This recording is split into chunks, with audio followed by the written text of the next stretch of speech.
மக்களே கனடா வாங்க கனடா வாங்க வாக்கியம் போகலாம் கூப்பிட்டுக்கிட்டு இருக்கேன், யாருமே வரமாட்டேங்கிங்க. சரி விடுங்க, உங்களுக்கு ஹாப்பி நியூ இயர். இந்த 2026 எல்லா வளமும் நலமும் வெற்றி இன்பத்தோடு நீங்கள் வாழணும் அப்படின்னு சொல்லி என்னுடைய வாழ்த்துக்கள் உங்களுக்கு, ஓகேவா?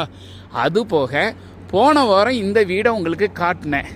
ஒரு பெரிய லாட்டை 2ஆக டிவைட் பண்ணி ஒரு லாட்டில் வீடு கட்ட ஆரம்பிச்சிட்டாங்க. பேஸ்மெண்ட் மட்டும் கட்டி முடிச்சிட்டாங்க. 2 நாளில் வீடை கட்டிட்டாங்கன்னு. இப்போ பார்த்தீங்கன்னா மேலே உள்ள போர்ஷனையும் கட்டி முடிச்சிட்டாங்க.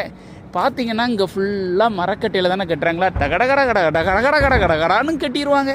அது போக இங்கே பாருங்கள், ஒரு ஜேசிபியை வச்சு இன்னும் பள்ளம் தோண்டிக்கிட்டு இருக்காங்க. எதுக்கு? இது நல்ல பெரிய லாட்டாக அதில் 2 வீடு கட்ட போகிறாங்க. ஒரு வீடு இப்படி இருக்கும், ஒரு வீடு இந்த ஜேசிபிக்கு தோண்டுதில்ல அந்த இடத்துல வரும். சூப்பராக இருக்குல்ல? நீங்களும் இதே மாதிரி 2 வீடு கட்டி வாழணும்னா உங்கள் ஃப்ரண்டேஜ், நீங்கள் வாங்கக்கூடிய வீட்டோட ஃப்ரண்டேஜ் மினிமம் 70 அடி இருக்கிற மாதிரி பார்த்துக்கோங்க.